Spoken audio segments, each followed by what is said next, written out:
le Seigneur, je vous salue au nom de notre Seigneur Jésus-Christ. Et c'est avec joie que je vous retrouve encore aujourd'hui autour de la parole de Dieu. Mais premièrement, confions ce moment au Seigneur. Merci Seigneur.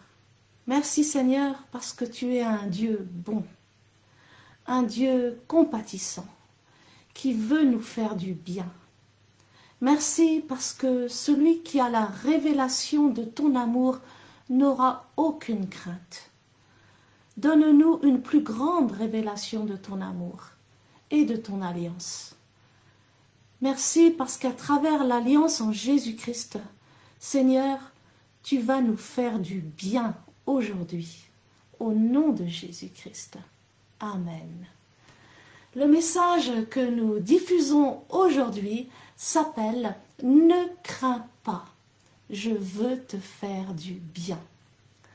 Le pasteur Jean-Claude a donné ce message en 2012 ou 2013 à Abidjan, lors d'un séjour qui avait été organisé par le frère Vincent Guigui. Et ce message a été donné à l'église Assemblée de Dieu de Marcory, Temple de l'Espérance, dirigée par le pasteur Ake. Le pasteur Jean-Claude aimait être invité pour enseigner dans cette église et aussi dans beaucoup d'autres églises de la Côte d'Ivoire où il était très bien reçu. Ne crains pas. Je veux te faire du bien est le titre de ce message qui est tiré de 2 Samuel 9 à son verset 5. Le roi David dit à Mephibosheth, le fils de Jonathan et le petit-fils du roi Saül, « Ne crains pas, car je veux te faire du bien à cause de Jonathan, ton père. » Mais pour mieux expliquer, le pasteur Jean-Claude revient en arrière. David avait terrassé Goliath et était devenu très populaire. Alors le roi Saül est devenu jaloux de David au point qu'il voulait le tuer. Mais Saül avait un fils, Jonathan, qui s'était lié d'amitié avec David. Et Jonathan, à chaque fois qu'il apprenait que son père voulait tuer David, informait David, et comme cela, celui-ci, à chaque fois, échappait. Jonathan était un homme extraordinaire, nous dit le pasteur Jean-Claude, car s'il y a quelqu'un qui devait être jaloux de David, c'était le prince Jonathan. Le pasteur Jean-Claude nous dit que quand il ira au ciel, il demandera à avoir un entretien avec Jonathan pour lui demander comment il a fait. Dieu avait donné la révélation à Jonathan que David serait le prochain roi et que lui, il serait au second rang après lui. Et donc, au lieu d'essayer de tuer David ou d'éliminer David, Jonathan a fait une alliance avec lui. Jonathan avait compris quelle devait être sa place dans la vie et c'est pour cela qu'il n'essayait pas de prendre la place de David. Savoir quelle est notre place dans la vie nous évitera beaucoup de déboires. Dieu a un plan parfait pour chacun d'entre nous. Nous devons connaître ce plan et ne pas essayer de faire autre chose ou de prendre la place de quelqu'un d'autre. Parce que le pasteur Jean-Claude avait prêché sur l'aigle, donc au temple de Marcory, il va prendre le temps pour expliquer comment un enfant de Dieu doit découvrir la vie, doit découvrir la vision que Dieu a pour lui en comparant donc les enfants de Dieu à des aigles. Et il se base sur Ésaïe 40 à son verset 31.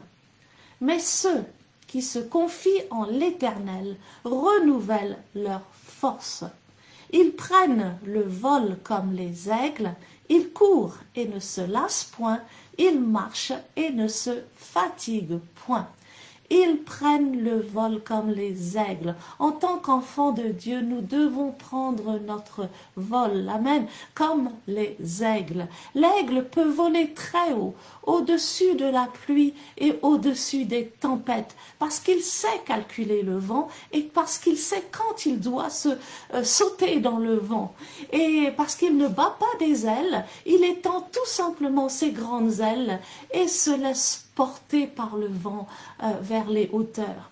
Nous, chrétiens, nous devons savoir que nous sommes des aigles et nous devons savoir comment nous laisser conduire, comment nous laisser porter par le vent du Saint-Esprit.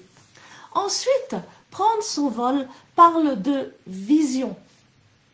Parce que l'aigle peut voler très haut et parce qu'il a une excellente vision, depuis le haut de la montagne, voilà, il peut voir le petit poisson qui nage dans un lac des milliers de mètres plus bas. Et alors, parce qu'il le voit très bien, il peut directement donc descendre et attraper ce petit poisson.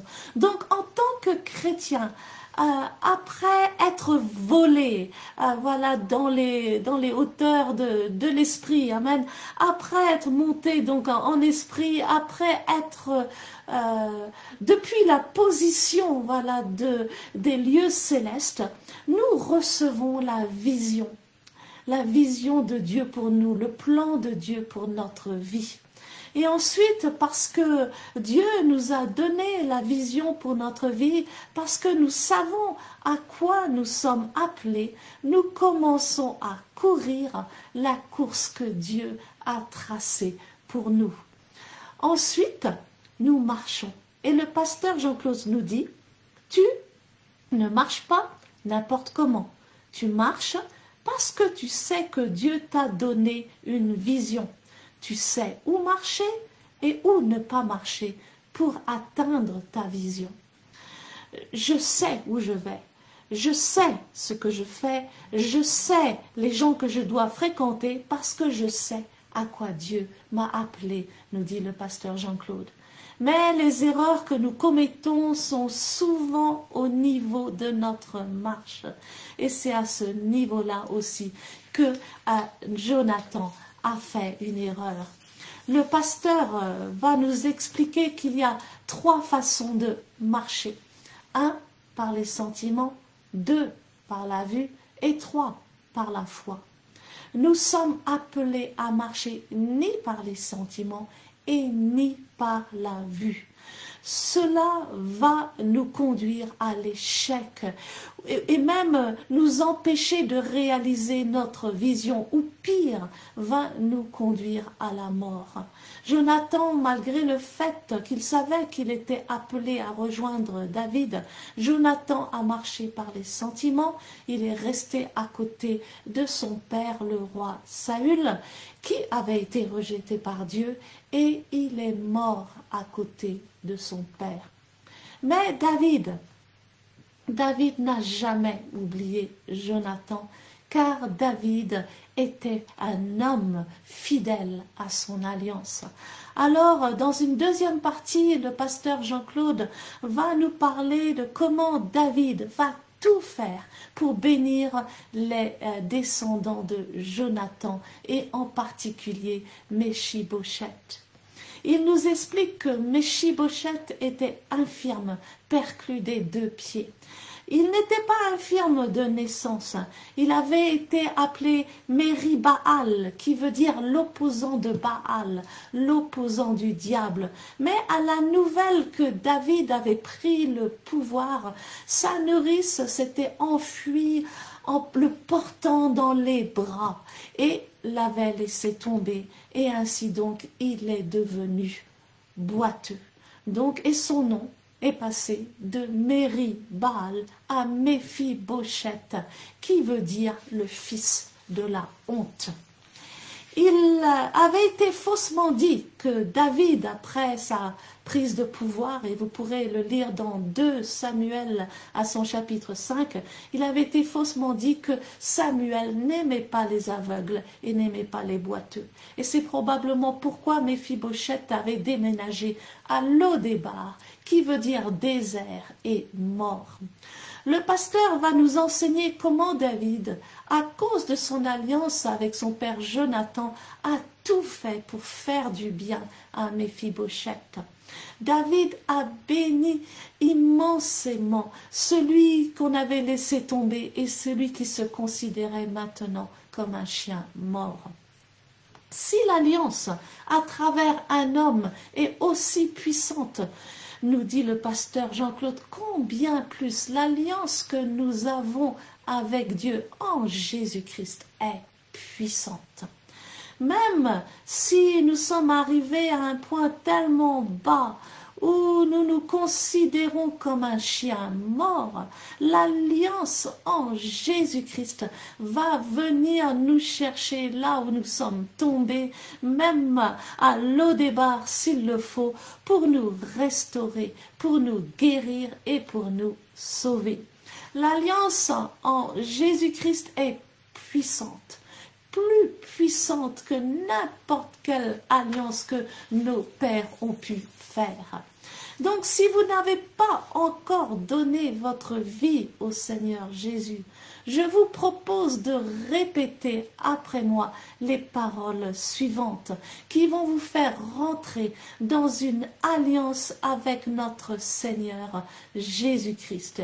Voilà, dites-le avec foi et de tout votre cœur. Seigneur Jésus, je reconnais que je suis pécheur. Pardonne-moi de tous mes péchés et délivre-moi de toute alliance diabolique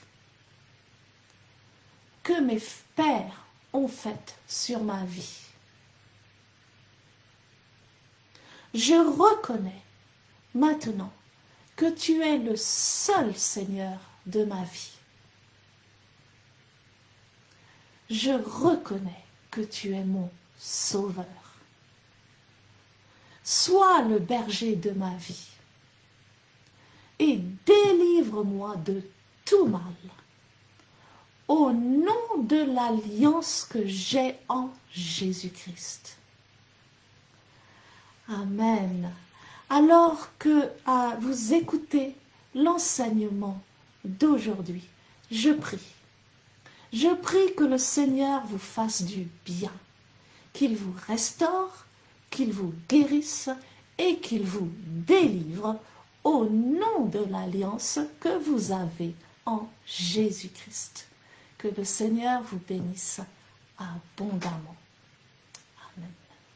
Nous revenons toujours sur le thème de l'alliance. Je ne sais pas, le Seigneur veut que ce soit le thème prééminent de mes interventions, que ces enfants prennent conscience de la puissance de son alliance. Amen. Donc, ils ont traité alliance ensemble. C'est étrange que le fils de votre ennemi se lie d'amitié avec vous pour vous protéger contre son propre père. Alléluia.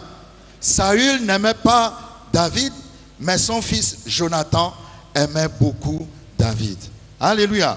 Donc quand nous lisons 1 Samuel 19, nous verrons que Saül, je vais lire rapidement, Saül parla à Jonathan, son fils, et à tous ses serviteurs de faire mourir David. Saül faisait toujours des plans pour tuer David, parce que Saül avait compris que la faveur de Dieu était sur David, et que c'est David qui finira par prendre sa place. Le peuple, le cœur du peuple allait avec David, et ça avait créé une jalousie extraordinaire chez Saül. Vous savez, la jalousie, quand vous cherchez le mot jalousie dans la Bible, c'est rare de trouver le mot jalousie utilisé d'une façon isolée, seule. La jalousie est toujours mise au milieu de plusieurs autres mots. La jalousie, si c'est un esprit, ce n'est pas un esprit qui travaille d'une façon isolée. C'est un esprit qui travaille avec d'autres esprits. Quand vous voyez jalousie, vous verrez querelle, vous verrez inimitié, vous verrez haine, vous verrez beaucoup de mots autour du mot jalousie. Ça veut dire, vous verrez pratique magique, sorcellerie. Ça veut dire que quand tu es jaloux, c'est normal d'être jaloux. Mais il ne faut pas être, comment dirais-je, dirigé par l'esprit de jalousie. C'est normal d'être jaloux, mais quand la jalousie vient, il faut vite rejeter la jalousie. Parce que la jalousie va te conduire à commettre des meurtres. La jalousie va te conduire à commettre beaucoup de choses maléfiques et diaboliques. Amen. Juste à cause de la jalousie. Et d'ailleurs, souvent, le mot jalousie dans la Bible est souvent accompagné de meurtre. Alléluia. Si tu es vraiment jaloux et que tu laisses cet esprit te conduire, tu finiras par tuer ou bien par faire tout ce que tu veux, toutes les alliances les plus démoniaques pour tuer la personne dont tu es jaloux. Alléluia. Mais ça ne t'arrivera pas au nom de Jésus. Donc Saül était tellement jaloux de David, mais son fils Jonathan aimait beaucoup David. Donc à chaque fois qu'il programmait de tendre un piège pour tuer David, Jonathan allait avertir David. 1 Samuel 19, la Bible dit, Saül parla à Jonathan, son fils, et à tous ses serviteurs de faire mourir David. Mais Jonathan, fils de Saül, qui avait une grande affection pour David, l'en informa et lui dit, Saül, mon père, cherche à te faire mourir. Sois donc sur tes gardes demain matin. Reste dans un lieu retiré et cache-toi. Alléluia. À cause de l'alliance qu'il y avait entre eux, Jonathan protégeait toujours David. Jonathan venait toujours lui dire, fais attention, ne passe pas par ici, parce que mon père a prévu de te tuer, donc fais ceci, fais cela, ne passe pas par ici, ne passe pas par là. Lorsque nous lisons 1 Samuel 20, verset 12, nous voyons Jonathan dit à David, je prends à témoin l'Éternel, le Dieu d'Israël, je sonderai mon père demain ou après-demain. Et dans le cas où il serait bien disposé pour David, si je n'envoie vers toi personne pour t'en informer, que l'Éternel traite Jonathan dans toute sa rigueur. Dans le cas où mon père trouverait bon de te faire du mal, je t'informerai aussi et je te laisserai partir. Donc, il était vraiment comme un ange gardien pour David à cause de l'alliance qui était entre les deux jeunes hommes. Alléluia. Donc, ainsi, David, qui était dans un environnement hostile, pouvait reprendre confiance en lui-même parce qu'il savait que quel que soit ce qui va se passer, son ami d'alliance, Jonathan, va le protéger et va lui dire ce qu'il faut faire. Lorsque le roi Saül découvrira que Jonathan était l'ami de David, lorsque nous lisons 1 Samuel 20, à partir du verset 30, la Bible dit, alors la colère de Saül s'enflamma contre Jonathan et il lui dit, fils pervers et rebelle, je sais bien que tu as pour ami le fils d'Isaïe à ta honte et à la honte de ta mère. Car aussi longtemps que le fils d'Isaïe sera vivant sur la terre, il n'y aura point de sécurité ni pour toi ni pour ta royauté. Alléluia. Donc Saül s'est mis en colère et il a dit à son fils Jonathan, aussi longtemps que David sera vivant, tu ne deviendras jamais roi. Il n'y a pas de sécurité ni pour toi, ni pour ta royauté. Je vous invite dans 1 Samuel chapitre 23, versets 15 à 18. Dans ce passage, la Bible dit, c'est encore Jonathan, alors que David se cachait dans une forêt, Jonathan s'en va fortifier David. La Bible dit, 1 Samuel 20, 23, verset 17, il fortifia sa confiance en Dieu. Jonathan fortifia David, sa confiance en Dieu, et lui dit, ne crains pas, car la main de Saül, mon père, ne t'atteindra pas. Tu régneras sur Israël, et moi je serai au second rang près de toi. Saül, mon père, le sait bien aussi. Alléluia. Ma femme a l'habitude de me dire que quand on se retrouvera au ciel, elle cherchera à parler à Abraham. Et elle va demander à Abraham comment il a fait pour être capable de sacrifier son fils Isaac. Alléluia. Parce que le geste que Abraham a posé était tellement fort que vraiment ça l'intrigue. Elle aimerait avoir un entretien avec Abraham. Et je crois qu'elle aura cet entretien au ciel. Alléluia. Mais moi, ce n'est pas à Abraham que j'aimerais parler. Moi, j'aimerais avoir un entretien avec Jonathan. Parce que Jonathan est un homme extraordinaire. Toi, tu es le fils du roi. Après le roi, c'est toi le prochain roi. Mais voici que dans le royaume, il y a un jeune homme qui arrive, qui fait des exploits. Tout le peuple est derrière ce jeune homme. Au lieu de faire un plan pour l'éliminer, non, tu vas faire alliance avec lui et tu l'encourages à prendre ta place. Est-ce qu'il y a quelqu'un ici qui est prêt à encourager quelqu'un à prendre sa place? Moi, ce mystère-là, je dois prendre rendez-vous avec Jonathan au ciel et il va me l'expliquer. Parce que quand vous réalisez la chose, c'est une chose quand on lit, c'est autre chose quand on vit ce qu'on lit. Il ne faut pas vite lire. Je dis toujours, quand nous lisons la Bible, mettons-nous dans la peau des personnages dont nous lisons l'histoire. Et ça va nous donner une révélation. Parce que quand on se met dans leur peau, c'est là où on commence à voir les choses qui ne sont pas écrites et qui sont évidentes. Parce que quel prince est prêt à céder son trône à quelqu'un d'autre? Quelle princesse est prête à céder son trône à quelqu'un d'autre? Mais Jonathan était prêt à céder son trône à David. C'est extraordinaire, n'est-ce pas? Alors quand j'ai commencé à réfléchir sur ça, je me suis dit, Jonathan a fait cela parce que Jonathan a compris où était sa place dans la vie. Vous savez, dans la vie, chacun a une place que Dieu lui a destinée. Alléluia. Si tu connais ta place et que tu prends ta place, tu vas prospérer à la place que Dieu a assignée pour toi. Jonathan avait eu la révélation de Dieu. C'est ce qu'il a dit à David dans 1 Samuel chapitre 23 au verset 17. Il a dit, mon père ne te tuera jamais, il ne pourra pas t'atteindre. Parce que je sais que c'est toi qui seras le prochain roi.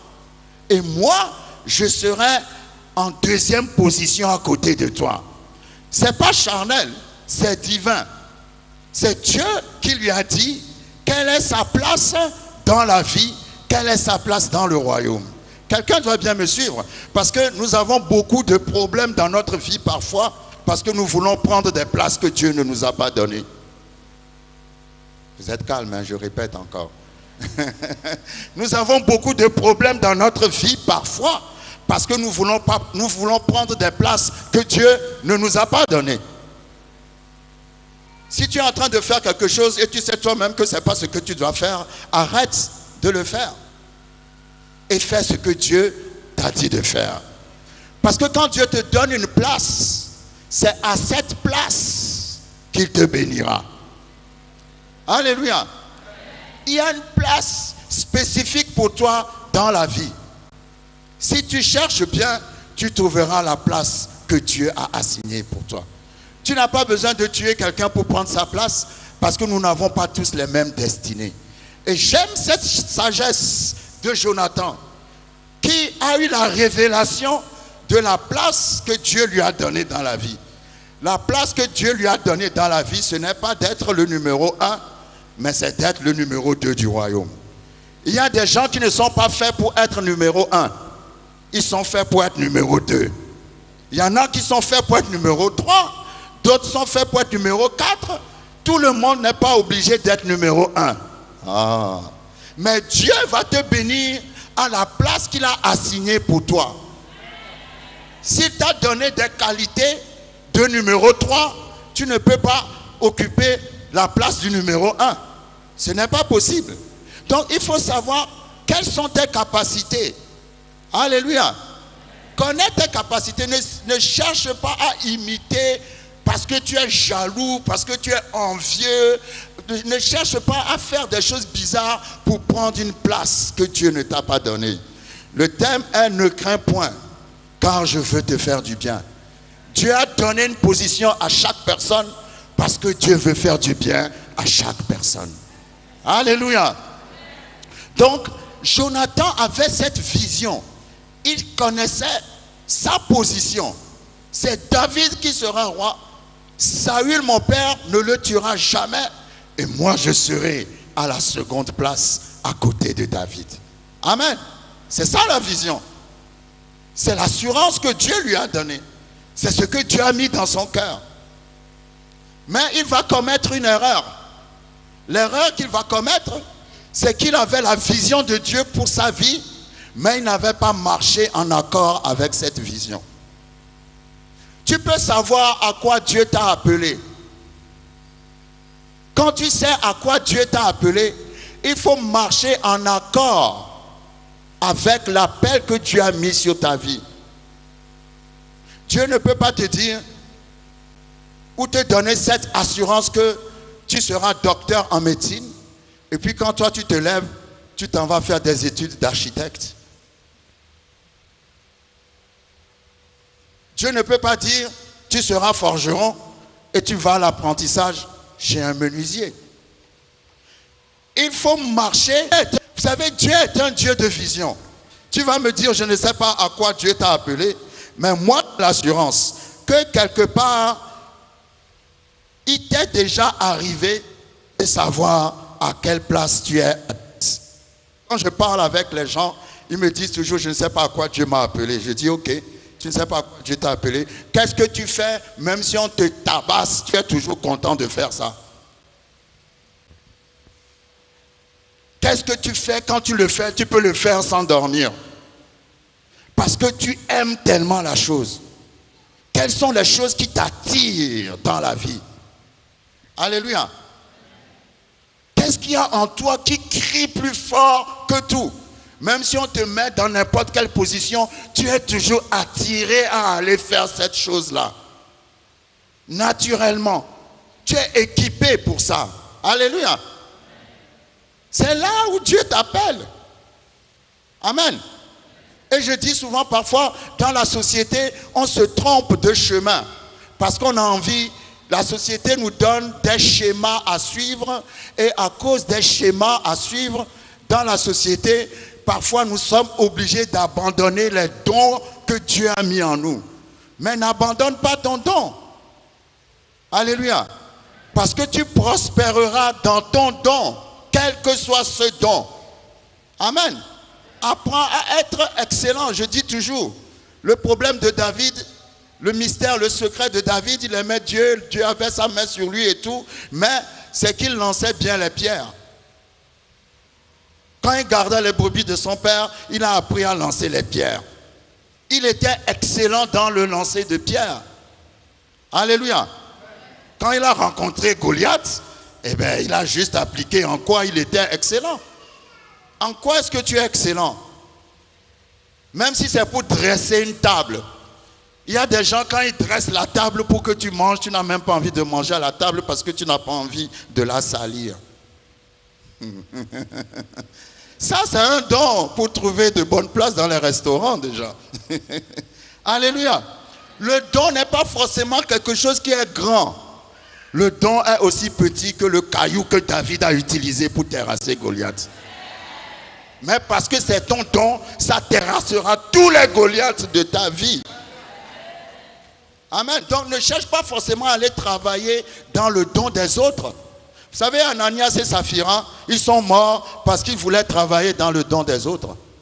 Parce que les autres avaient le don de libéralité. Ils pouvaient vendre leur maison et ramener tout l'argent. Mais eux, quand ils ont vendu leur maison, ils ont gardé une partie de l'argent. Parce que ce n'est pas leur don, ce n'est pas en eux. Est-ce que vous me suivez?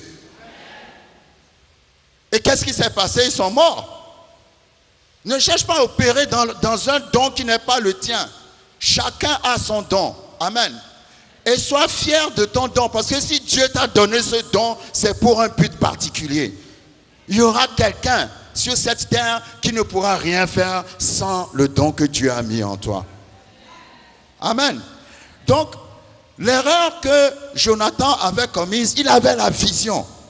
Sa vision, c'est d'être le numéro 2. Vous savez, Dieu est un Dieu de vision. Je voulais lire rapidement Ésaïe chapitre 40. Dans Ésaïe chapitre 40, la Bible parle de l'aigle, l'oiseau le plus puissant, l'oiseau qui vole le plus haut. L'aigle est capable de voler au-dessus de la pluie. L'aigle ne vole pas dans la pluie, il peut aller au-dessus de la pluie. Alléluia. Et quand il vole, il ne bat pas des ailes. Avant de voler, il calcule le vent. Et je rappelle à quelqu'un que dans Jean chapitre 3, le Saint-Esprit est l'image du vent. Donc il saute dans le vent quand il trouve que c'est favorable. Ça veut dire que toi aussi, tu dois avancer quand l'Esprit te dit d'avancer. Et quand il saute dans le vent, il ne bat pas des ailes. Il étend simplement ses ailes et le vent l'emmène en haut. Il y a un courant de vent qui va t'amener en bas. Il y a un courant de vent qui va mettre la perturbation dans ta vie. Mais il y a un courant de vent qui va t'amener en haut. Et quand le vent souffle, il observe le vent. Et il sait discerner le genre de courant qui va l'emmener en haut. Et la Bible dit dans Ésaïe chapitre 40, verset 31. Mais ceux qui se confient en l'Éternel renouvellent leur force. Ils prennent leur vol comme les aigles. Ils courent et ne se lassent point. Ils marchent et ne se fatiguent point. Amen. C'est illogique, comme je dis toujours. Ce n'est pas naturel de commencer à voler avant de courir et avant de marcher. Non, non. Normalement, on court. L'oiseau, tu dois courir, tu dois marcher, ensuite courir, et puis bon, ensuite, prendre le vol. C'est ça l'ordre logique des choses. Amen. Mais l'aigle prend d'abord le vol avant de courir et avant de marcher. Prendre le vol, c'est la vision. Parce que quand tu es en haut, tu vois de loin. Et l'aigle peut voir jusqu'à voir le petit poisson qui nage dans la mer, alors qu'il est tout en haut à des kilomètres au sommet d'une montagne. Et quand il descend, sa vision est tellement forte, puissante et claire que quand il descend, il vise le poisson jusqu'à... Il vient, il prend le poisson et il s'en va. Quand il descend, il ne regarde pas à gauche, il ne regarde pas à droite. Quel que soit, même s'il y a des bombes qui sautent à côté, ses yeux sont sur le poisson. Alléluia. Donc il a une vision, il a vu le poisson avant de descendre. Alléluia. Donc Dieu donne une vision à ta vie, il te montre ce qu'il attend de toi. Maintenant, après avoir vu, c'est-à-dire après, c'est une image. Après avoir volé, c'est une image. Maintenant, tu cours et tu marches. C'est-à-dire, tu cours et tu marches avec assurance par rapport à ce que tu as vu. Alléluia. Et par rapport à ce que tu as vu, tu ne marches pas n'importe comment. Amen.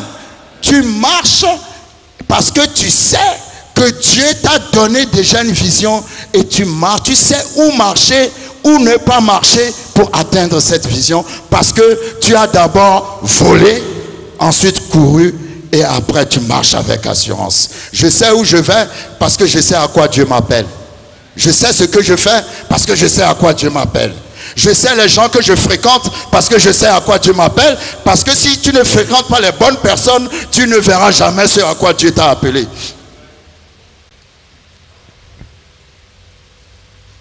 L'erreur que Jonathan avait commise, c'est qu'il savait qu'il devrait être à côté de David quand il deviendra roi. Donc, qu'est-ce qu'il devait faire? En sachant que sa position, c'était à côté de David, à un moment donné, il devait quitter son père pour aller lutter avec David. Parce que la Bible dit, avant de devenir roi, David était entouré par des gens que la Bible appelle les vaillants guerriers de David. C'était des gens, c'est pas David qui les a appelés, c'était des gens qui ont vu leur destinée dans David et qui sont partis s'attacher à la vision de David pour lutter avec David contre Saül et son armée. Est-ce que vous me suivez? Jonathan, sachant que Dieu l'a placé ou le placera à côté de David, devait quitter Saül, son père, pour aller s'attacher à David. Mais il ne l'a pas fait. Maintenant, quelqu'un va dire, pourquoi il doit quitter son père puisque c'est son père? Il doit quitter son père parce que la Bible dit, quand nous lisons, vous lisez le premier verset de 1 Samuel 16, que l'Éternel a dit, j'ai rejeté Saül. Si tu marches avec les gens que l'Éternel a rejetés, tu mourras avec eux. Pourquoi vous êtes calme comme ça? Saül, c'est une leçon qui est dure. Mais je vais vous dire quelque chose. Dieu n'est pas un Dieu de sentiments. Dieu est un Dieu de foi. Je respecte mes parents, j'honore mes parents, mais s'ils ont une alliance diabolique, je n'irai pas dans leur alliance. Je répète, j'aime mes parents, je respecte mes parents, mais s'ils ne suivent pas Dieu, je ne les suivrai pas dans ce qu'ils font. Je répète encore, j'aime mes parents, je respecte mes parents, mais s'ils ont des alliances diaboliques, moi je reste avec mon alliance avec Jésus. Ils sont mes parents, mais je ferai ce que Jésus me dit de faire. À moins que nous ayons ensemble le même Dieu. Mais Jonathan aimait Dieu, aimait David, mais son père faisait toujours le contraire de ce que Dieu lui disait. À un point tel que Dieu a dit, j'ai rejeté Saül. Tu ne peux pas combattre avec des gens que Dieu a rejetés et espérer avoir la victoire. Il y a trois façons de marcher dans la vie. Tu peux marcher par les sentiments. C'est ce que Jonathan a fait. Ah, c'est mon papa, je ne peux pas le laisser tomber. C'est mon papa, je dois rester à ses côtés. Non, le succès dans la vie se fait par alliance. Et tout dépend de l'alliance pour laquelle tu combats. Si tu combats pour l'alliance de Dieu, il protégera ta vie et tu réussiras. Mais si tu combats dans une alliance satanique, Dieu ne sera pas avec toi. Tu perdras et tu mourras.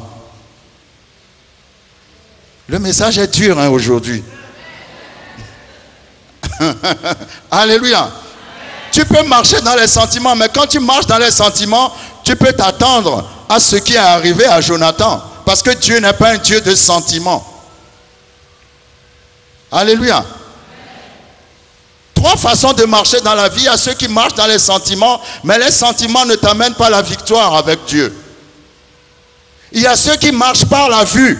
Lorsque nous lisons Genèse 13, la Bible dit que Lot était avec Abraham et au moment où ils allaient se séparer, Lot a vu que les plaines de Sodome et Gomorrhe étaient belles, verdoyantes, extraordinaires, resplendissantes. Et il a dit à Abraham, je vais là-bas. Or, là où il allait, quelques années plus tard, Dieu allait le détruire. Pourquoi? Parce qu'il a marché par la vue. Quand on est chrétien, 2 Corinthiens chapitre 5 verset 7 dit, car nous ne marchons pas par ce que nous voyons. Nous ne marchons pas par la vue. Nous marchons comment? Nous marchons comment? Nous marchons par l'esprit ou nous marchons par la foi. Alléluia. Marcher par la foi, c'est aussi marcher par l'esprit. C'est marcher par la parole de Dieu. Je ne comprends pas comment un oiseau comme l'aigle calcule le vent. Il fait les calculs en sorte que quand il saute dans le vent, il n'a pas à faire des efforts, il n'a qu'à étendre ses ailes. Si un oiseau est capable de calculer le vent, toi qui es chrétien, tu dois aussi être capable de calculer où se trouve Dieu et où ne se trouve pas Dieu. La Bible dit Jacob est arrivé dans un endroit désertique. Il a pris une pierre, il a posé sa tête dessus, il a dormi toute la nuit. Mais quand il a dormi, il a vu en vision une échelle qui partait du ciel, qui touchait la terre avec des anges qui montaient et descendaient. Et quand il s'est réveillé, il a dit, waouh, quand on voit cet endroit, c'est désertique, mais l'Éternel est ici et moi, je ne le savais pas. Dieu dit à quelqu'un qui est juste assis parmi vous et qui se pose des questions que l'Éternel est dans cette église, mais vous ne le savez pas. Parce qu'il ne faut pas marcher par la vue, il faut marcher par la foi. Alléluia. La chose peut paraître belle, mais ça peut être ta mort. Comme la chose peut paraître laide, mais ça peut être ta vie. Qu'est-ce que Dieu dit? Alléluia. Et malheureusement, ce qui va se passer, c'est que Jonathan ne pourra pas réaliser la vision que Dieu lui a donnée. Parce qu'il va mourir avant que David ne devienne roi. Est-ce que ce n'est pas triste? Lorsque nous lisons 2 Samuel, chapitre 1, la Bible nous parle de David, de Jonathan qui est mort à côté de son père Saül à la guerre. Alléluia. Et lorsque David a pris cela, ça lui a fait tellement mal. Parce qu'il a perdu son ami, pas n'importe quel ami, son ami d'alliance. Alléluia. Il a pleuré. Et 2 Samuel 1, verset 21, David a parlé et il a dit, à la place où Saül est tombé et où Jonathan est tombé. Ça s'appelle, ils sont morts sur les montagnes de Gilboa. Et 2 Samuel 1, verset 21, David a dit, montagne de Gilboa, qu'il n'y ait sur vous ni rosée, ni pluie, ni champ qui donne des prémices pour les offrandes. Car là ont été jetés les boucliers des héros, le bouclier de Saül, l'huile a cessé de les oindre. Devant le sang des blessés, devant la graisse des plus vaillants, l'arc de Jonathan n'a jamais reculé. Et l'épée de Saül ne retournait point à vide.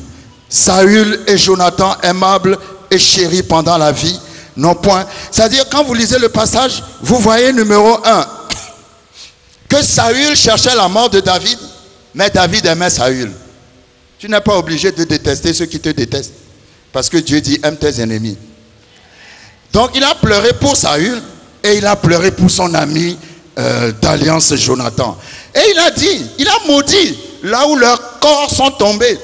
Il a dit qu'on ne voit ni rosée, ni pluie, ni champ, ni herbe à cet endroit. Est-ce que vous me suivez? Et à cet endroit où leurs corps sont tombés, l'herbe n'a plus jamais repoussé jusqu'à aujourd'hui.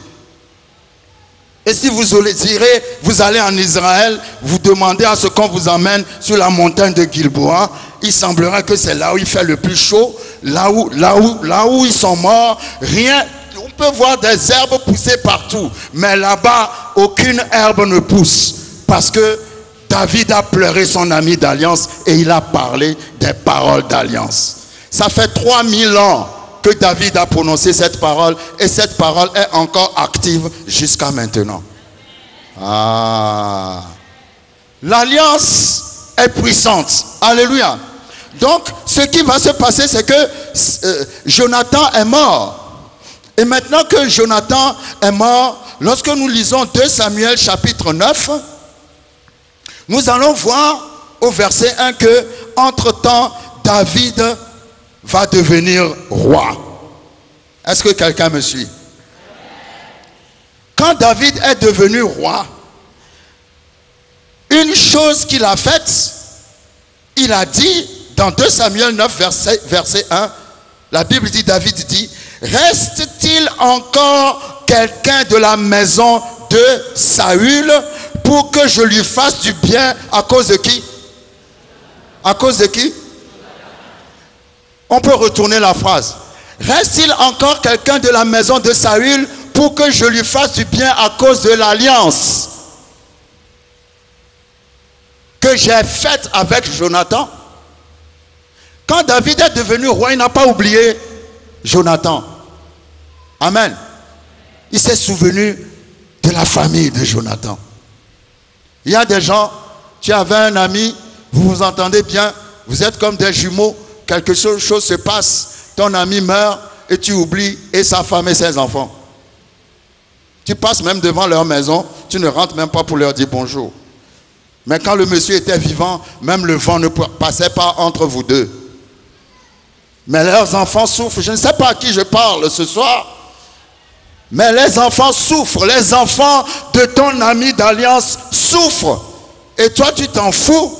Tu vis comme si tu n'as jamais eu d'amis. Alors que cet ami avait protégé ta vie. Alors que cet ami t'avait fait du bien quand il était vivant. Et maintenant qu'il est mort, maintenant que toi, tu es bien dans une bonne position, tu ne vas même pas chercher à savoir ce que sa femme est devenue. Tu ne cherches même pas à savoir ce que ses enfants sont devenus. Tu as oublié ton ami. Mais quand David est devenu roi, il n'a pas oublié son ami. Il a dit, y a-t-il quelqu'un dans la maison de Saül pour que je lui fasse du bien à cause de Jonathan? Alléluia. C'est ce que j'appelle les réclamations de l'alliance. C'est important le mot réclamation. Réclamation veut dire quoi? Réclamation, c'est quelque chose auquel tu as droit, hein, mais qu'on ne t'a pas encore donné, tu t'en vas pour réclamer. Il y a un esprit dans chaque alliance, c'est l'esprit de réclamation. Suivez-moi très bien. Quand nous lisons Luc chapitre 22 à son verset 31, Jésus a utilisé le même mot réclamation. Dans Luc 22, 31, le Seigneur dit, Simon, Simon, Satan vous a réclamé pour vous cribler comme le froment. Mais j'ai prié pour toi, afin que ta foi ne défaille point. Et toi, quand tu seras revenu ou converti, vous avez vu, Pierre a marché avec Jésus pendant 3 ans et demi, mais il n'était pas converti. Revenu veut dire converti. Comme quoi il y a des gens qui viennent à l'église depuis 300 ans, mais qui ne sont pas encore. Mais tu seras converti ce soir au nom de Jésus. Pierre sera converti quand le Saint-Esprit viendra sur lui à la Pentecôte. Il va prêcher avec audace. Alléluia. Mais il n'était pas encore converti, mais il était avec le Seigneur. Vous voyez, le Seigneur ne voit pas ce que tu es. Le Seigneur voit ce que tu vas devenir. Il a dit, Satan vous a réclamé. Le prix de la rédemption n'avait pas encore été payé. Parce qu'une fois que le prix de la rédemption a été payé, aucun esprit démoniaque n'a le droit de te réclamer. Parce que racheter signifie racheter pour ne plus jamais être revendu. Mais parfois il peut arriver à cause des alliances de nos pères que ces esprits démoniaques, lorsque tu n'es pas vraiment dans le Seigneur, te réclament. Alléluia. Pourquoi vous êtes calme comme ça? C'est important, c'est Jésus qui a utilisé le verbe réclamer. C'est-à-dire, à cause des alliances qui ont été faites, ils ont le droit de réclamer. De réclamer tes entrailles pour que tu ne fasses pas d'enfants. De réclamer ton succès pour que tu n'aies que des blocages. De réclamer ta santé pour que tu sois tout le temps malade. Pourquoi? N'ayez pas peur, vous êtes trop calme. Les alliances de nos pères qui n'ont pas connu Dieu peuvent réclamer ces choses. Mais ces réclamations ne vont pas marcher parce que maintenant, toi, tu es dans une autre alliance. C'est pour ça que quand on est avec le Seigneur, il faut être avec le Seigneur. Le prophète Élie s'est fâché contre Israël parce qu'il avait vu que Israël adorait 50% Baal et 50% Dieu. Et il a dit non, non, non. Vous êtes en train de boiter. Il faut choisir. Aujourd'hui, on va voir qui est le vrai Dieu. Dis à ton voisin, aujourd'hui on va voir qui est le vrai Dieu.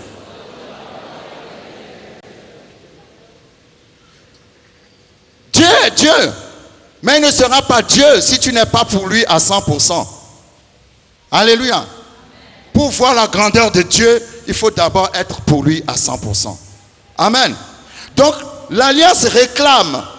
Chaque alliance qui a été faite réclame. C'est pour ça le message de ce soir est fais attention. Quand tu ne seras plus sur cette terre, comme Jonathan n'était plus sur cette terre, quelle alliance est-ce que tu fais maintenant qui va réclamer tes enfants? Est-ce l'alliance avec Jésus ou bien ta fidélité aux traditions de tes pères? Il faut choisir. Parce que c'est l'alliance que tu as faite, c'est cette alliance qui va réclamer tes enfants. Je rends grâce à Dieu que Jonathan n'a pas fait une alliance diabolique, il a fait une alliance divine. Il a marché dans la droiture et la justice. Et il a fait une alliance avec David. Alors quand David a posé cette question, lorsque nous allons dans 2 Samuel chapitre 9, la Bible dit, verset 2, « Il y avait un serviteur de la maison de Saül nommé Tchiba, que l'on fit venir auprès de David. Le roi lui dit, « Es-tu Tchiba » Il répondit, « Ton serviteur le roi. » Ton serviteur. Le roi dit, n'y a-t-il personne de la maison de Saül pour que j'use envers lui de la bonté de Dieu? Alléluia. Ah, quand tu as laissé une alliance avec Dieu, Dieu va utiliser de la bonté à l'égard de tes enfants. Et maintenant, Tchiba va lui dire, il y a encore un fils de Jonathan, perclus des pieds. Le roi lui dit, où est-il? Et Tchiba répondit au roi, il est dans la maison de Makir, fils d'Amiel, dans un endroit qu'on appelle Lodébar. Mon message aujourd'hui est comme un camion qui va procéder à un déménagement.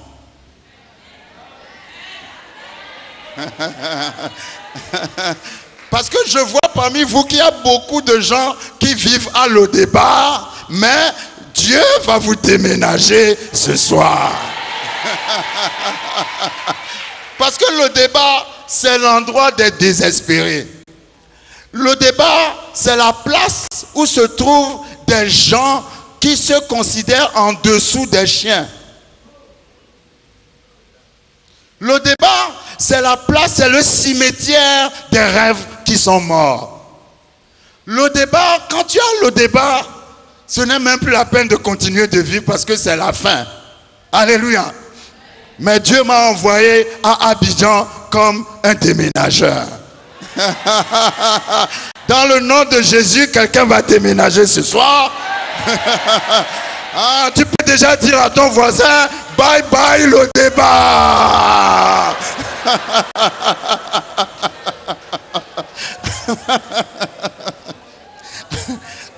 Alors, le serviteur a dit au roi David, Jonathan a un fils qui habite à Lodébar. Alléluia. Et ce fils a un nom étrange. Ce fils s'appelle Méphi-Bosheth. Est-ce que vous avez déjà entendu parler du nom Méphi-Bosheth? Méphi-Bosheth en hébreu signifie fils de la honte. Est-ce qu'il y a ici quelqu'un qui peut mettre au monde un enfant et l'appeler fils de la honte?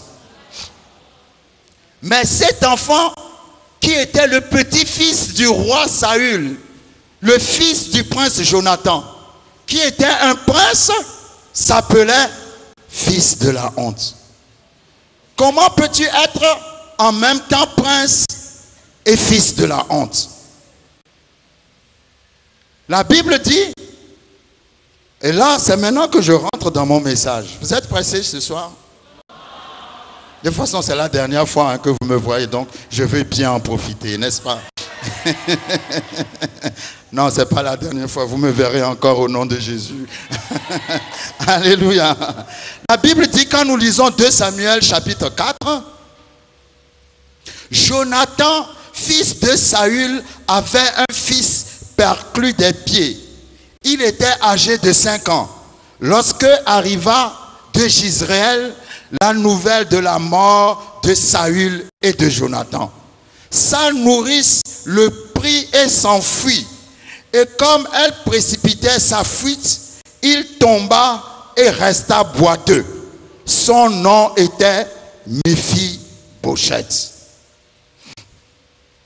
J'ai compris que c'est à cause de sa paralysie, en fait, qu'on l'a surnommé fils de la honte, Méphi-Bochette. Parce que en faisant mes recherches, quand vous lisez 1 Chronique, chapitre 8, verset 34, quand il était né, on ne l'a pas appelé Méphi-Bochette. On l'a appelé Méri-Baal. Et Mègle et nos boiteux vont bien te tabasser. Donc, quand David a entendu cela, il s'est senti insulté. Parce que le peuple dit, nous n'avons même pas besoin d'envoyer notre armée pour combattre avec toi. Nos aveugles, nos boiteux suffisent. Donc, c'était un affront fait à David. Et David a dit, ah bon, on va raser tous les boiteux et aveugles de la ville. Maintenant, la nouvelle est partie que David n'aime pas les aveugles et les boiteux. Et voici que Méphi-Bochette, le boiteux, a été convoqué au palais de David.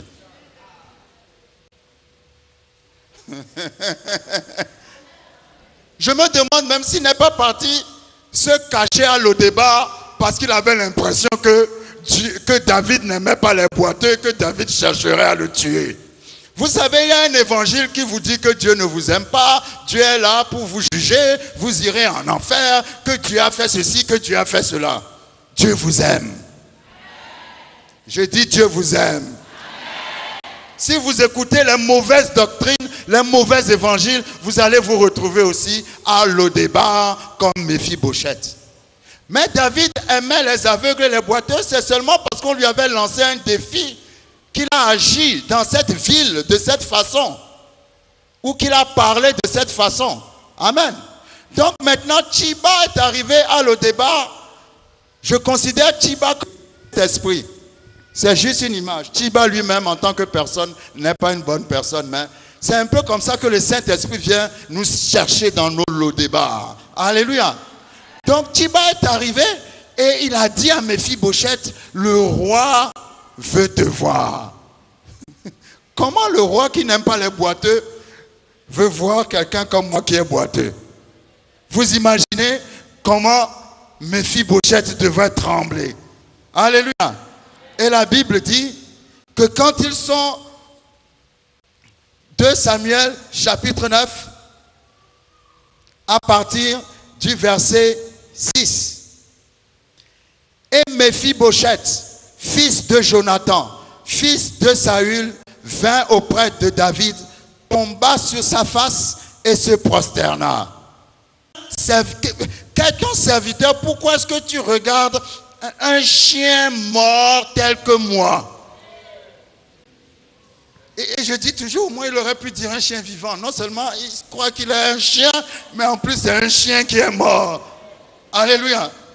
C'est juste pour que vous sachiez à quel point Méphi-Bochette était rejeté et à quel point lui-même il se déconsidérait. Il se regardait comme un chien mort. Il dit à David, comment peux-tu dire des choses comme ça à un chien mort tel que moi? Mais David ne le regardait pas en tant que paralysé ou en tant que je ne sais pas quoi. David le regardait à travers l'alliance. Je suis en train de dire à quelqu'un, peut-être que toi aussi tu te regardes comme un chien mort, mais sache à partir de ce soir que Dieu te regarde à travers l'alliance. L'alliance à travers Jésus-Christ veut te faire du bien. L'alliance à travers Jésus-Christ réclame tes enfants, parce que Dieu dit, je ne vais pas te laisser à Lo-Débar, il faut que je te montre que tu as le même héritage que mon fils Jésus-Christ. Et vous imaginez, quelqu'un qui se considérait comme un chien mort et qui vivait dans un désert, le roi lui dit, tu mangeras désormais à ma table. Vous savez, je vais vous dire, hein, ce que j'aime chez Dieu, c'est le manque de progression et d'évolution. C'est-à-dire, quand Dieu veut te bénir, il ne le fait pas petit à petit, et puis les gens disent, ah, celui-là, il évolue. Non, non, non, non. Il te prend dans l'état où tu es, il te prend comme ça, et il va te faire asseoir sur la table des grands. Quand Joseph est devenu premier ministre, il s'est levé le matin prisonnier. La Bible dit quand le roi l'a réclamé, il a changé de vêtements, il a mis un autre vêtement et dans la même journée, il est arrivé au palais du roi et la radio a déclaré, la télévision a déclaré, nous avons un premier ministre qui s'appelle Joseph. C'est pas que Dieu l'a d'abord envoyé à l'école, il y a eu 1 an, 2 ans, tout le monde a vu. Non, non, personne n'a rien vu. Vous avez déjà vu quelqu'un sortir de la prison pour aller s'asseoir au palais? Il est sorti, il a juste changé de vêtements. Dans le nom de Jésus, change de vêtements ce soir. Je te vois changer de vêtements ce soir. Je vois le Saint-Esprit enlever tes vêtements de Lo-Débar ce soir. Je vois le Saint-Esprit te déménager ce soir. Dieu dit, je n'ai pas besoin de 24 heures pour faire mon miracle. Je peux le faire en 1 minute. En 1 minute, je déclare que tu n'es plus la même personne. La même personne qui est rentrée dans ce temple ce soir, tu vas ressortir complètement différent. Si tu ne me crois pas, ton voisin va te demander ce soir, qu'est-ce qui t'est arrivé? Ah, quelqu'un ne me reçoit pas. Ah, on va te demander qu'est-ce qui t'est arrivé. Qu'est-ce qui t'est arrivé? Et tu vas répondre, c'est à cause de l'alliance avec Jésus-Christ de Nazareth. Parce que l'alliance restaure, l'alliance guérit, l'alliance sauve. Alléluia. Ah, toi, tu te crois à Lo-Débar, tu te regardes comme un chien mort, alors que Dieu voit que c'est toi qui es le futur prince. David a dit, attends, à Lo-Débar, il n'y a pas de table, on mange assis par terre. D'abord, lui-même, il était physiquement handicapé, donc il était par terre. Alléluia. Dieu dit, tu es par terre, mais je vais te relever. Alléluia. L'alliance va te relever. L'alliance de Jésus-Christ te réclame ce soir. L'alliance ne te demande pas, elle te réclame. Réclamer veut dire si je ne le vois pas, je ne pars pas. L'alliance dit ce soir, je vais te prendre forcé. À cause de ce que Jésus-Christ a fait sur la croix, tu ne dois plus être à Lo-Débar. Tu ne dois plus être désespéré. Tu ne dois plus être malade. Tu ne dois plus être pauvre. Dieu m'a envoyé à Abidjan comme son serviteur Chiba pour dire à un Mephibosheth, le roi veut te voir parce que le roi veut te faire du bien. Que le roi te fasse du bien ce soir. Je dis que le roi te fasse du bien ce soir. Quand tu rentreras chez toi, tu ne seras plus comme avant. Quelque chose va se passer dans ta vie. Dans le nom de Jésus. Dans le nom de Jésus. Dans le nom de Jésus. Que toutes les voix des alliances démoniaques se taisent ce soir. Et que ce soir, tu entendes la voix de l'alliance avec Jésus-Christ. Parce que Dieu dit, ne crains pas, je veux te faire du bien.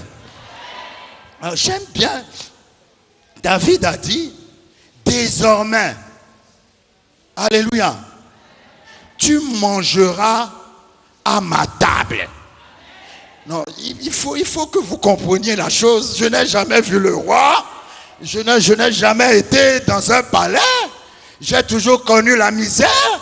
Et puis d'un seul coup, dis à ton voisin soudainement.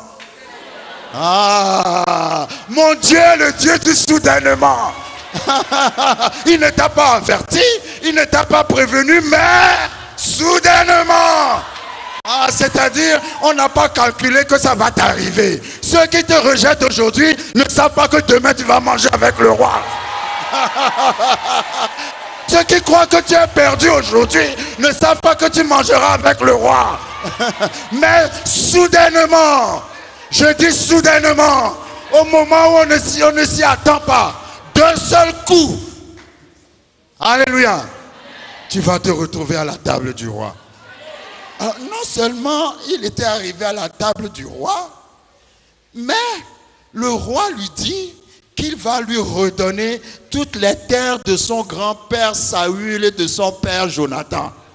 Mais Tchiba n'a rien fait, comment dirais-je, Méphibosheth n'a rien fait pour ça. Mais parce que son père a fait une alliance divine. L'alliance a dit, où que tu sois, j'irai te chercher. Si tu es dans un hôpital, tu n'y retourneras plus. L'alliance veut te donner ce soir quelque chose auquel tu as droit. La bénédiction d'Abraham. Car Abraham était riche en troupeaux, en argent, en or, et Dieu l'avait béni en toutes choses. Toutes choses. Toutes choses. Toutes choses.